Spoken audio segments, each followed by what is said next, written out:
இயேசு கிறிஸ்துவில் பிரியமானவர்களே, எது நமது விருப்பம் என்று சொல்லி சிந்தித்து பார்க்க இன்றைய வார்த்தை வழிபாடு நம்மை அழைக்கின்றது. இன்றைய நற்செய்தியில் நாம் வாசிக்க கேட்டோம், ஆண்டவரின் அன்பு சீடர்கள் கடலிலே வெகு தொலைவு சென்ற பின்பு ஆண்டவர் கடலின் மீது நடந்து வருகின்றார். அலகை என்று நினைத்து அச்சமுற்ற சீடர்கள், நான் தான், அஞ்சாதீர்கள் என்று இயேசுவின் குரலை கேட்டவுடன் அவரை தங்களுடைய படகில் ஏற்றுக்கொள்ள விரும்புகின்றார்கள்.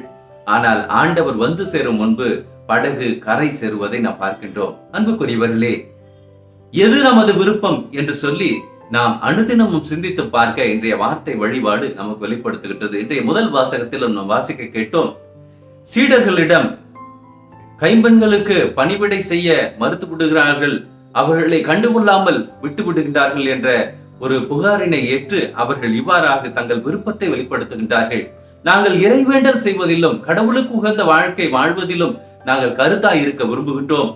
எனவே பணிவிடை செய்கின்ற, பந்தியில் பரிமாறுகின்ற பணியை மேற்கொள்ளுகின்ற 7 அறிவு தெளிந்த அறிவுத்திறன் மிக்க 7 நாங்கள் தேர்ந்தெடுத்து திருப்பொழிவு செய்கிறோம் என்று சொல்லி 7 தேர்ந்தெடுத்து அவர்கள் தலையிலே கைகளை பிரித்து அவர்களை அர்ச்சித்து புனிதப்படுத்துவதை நாம் பார்க்கின்றோம். அன்புக்குரியவர்களை, சீடர்கள் தங்களுடைய விருப்பம் எது என்பதை வெளிப்படுத்துகின்றார்கள். கடவுளோடு இருப்பதும் இறைவார்த்தையை தியானிப்பதும் இயேசுவுக்கு உகந்த வாழ்க்கையை வாழ்வதுமே எங்களது விருப்பம். இந்த உலக காரியங்களில், உலக ரீதியான செயல்பாடுகளில் ஈடுபட எங்களுடைய விருப்பம் இல்லை என்பதை வெளிப்படுத்துகின்றார்கள். அன்புக்குரியவர்களே, இன்றைக்கு ஆண்டவர் நமது விருப்பம் எது என்பதை தெளிந்து செயல்படுத்த விரும்புகின்றார். நாம் கடவுளுக்கு உகந்த மக்களாக கடவுளுடைய விருப்பத்தை அறிந்து செயலாற்றுகின்றவர்களாக இருக்கின்றோமா? சீடர்கள் நதியிலே பயணித்துக் கொண்டிருக்கும் பொழுது ஆண்டவர் என்று அறிவதற்கு முன்பாக தங்களுடைய விருப்பத்தை வெளிப்படுத்தினார்கள். ஐயோ, அழகையாக இருக்குமோ என்று சொல்லி அஞ்சி நடுங்கினார்கள். ஆனால் ஆண்டவர் தான் என்று உணர்ந்தவுடன் ஆண்டவரை தங்கள் படகில் ஏற்றுக்கொள்ள விரும்பினார்கள். அவர்களுடைய விருப்பம் கடவுளை தங்களுடைய வாழ்க்கைக்குள் எடுத்துக்கொள்ள உகந்ததாக இருந்தது. இன்றைக்கு நம்முடைய வாழ்க்கையை சற்று சிந்தித்து பார்ப்போம். இந்த உலகம் என்னும் படகில் பயணித்துக் கொண்டிருக்கின்ற நாம் ஒவ்வொருவருமே இயேசுவை நம்முடைய படகில் கொண்டிருக்க விரும்புகின்றோமா? இயேசுவை நம்முடன் வைத்திருக்க நாம் விரும்புகின்றோமா? ஆண்டவர் இயேசு கிறிஸ்து சீடர்களோடு படகில் பயணித்துக் கொண்டிருக்கும் பொழுது அலை மிக மோசமாக மோதி அந்த படகையே கவிழ்த்து விடும் போல இருந்தது. அப்பொழுது சீடர்கள் உறங்கிக் கொண்டிருந்த இயேசுவை எழுப்பி, ஆண்டவரே, உமக்கு கவலை இல்லையா, நாங்கள் சாக போகிறோமே என்று சொல்லி அவர்கள் கேட்கும் பொழுது ஆண்டவர் எழுந்து நின்று அந்த புயலை கடிந்து கொள்ளுகின்றார். கடலை இறையாதே என்று சொல்லுகின்றார். அப்பொழுது அமைதி உண்டாகின்றது. அப்பொழுது அவர்களை பார்த்து, உங்களுக்கு இன்னுமா நம்பிக்கை இல்லை என்று கேள்வி கேட்கின்றார். அன்புக்குரியவர்களே, இன்றைக்கு நம்முடைய வாழ்க்கையிலும் கடவுளை நம்மிடம் கொண்டிருந்தால், இயேசுவை நம்முடைய படகில் கொண்டிருந்தால், இயேசுவை நம்முடைய வாழ்க்கையில் கொண்டிருந்தால், எத்தகைய ஒரு புயலாக இருந்தாலும் சரி, எத்தகைய ஒரு துன்பமாக இருந்தாலும் சரி, இயேசு கிறிஸ்து ஒரு நொடி பொழுதில் இறையாதே, அமைதியாயிரு என்று சொல்லி கட்டளையிட ஆற்றல் கொண்டவர் என்பதை நாம் புரிந்து வைத்திருக்கின்றோமா? திருத்தூதர்கள் கடவுளுடைய மாட்சியை, அவருடைய பிரசன்னத்தில் உடனிருப்பதனுடைய அவசியத்தை, கடவுளை தன்னகத்தை கொண்டிருப்பதனுடைய முக்கியத்துவத்தை உணர்ந்திருந்தார்கள். அதனால்தான் இந்த உலக ரீதியான பிரச்சனைகள் ஏற்படும் பொழுது 7 திருத்தூதர்களை, 7 திருத்தொண்டர்களை அவர்கள் நியமித்து கடவுளோடு தாங்கள் இருக்க வேண்டும் என்ற விருப்பத்தை வெளிப்படுத்தினார்கள். இன்றைக்கு நமது விருப்பம் எப்படிப்பட்டதாக இருக்கின்றது?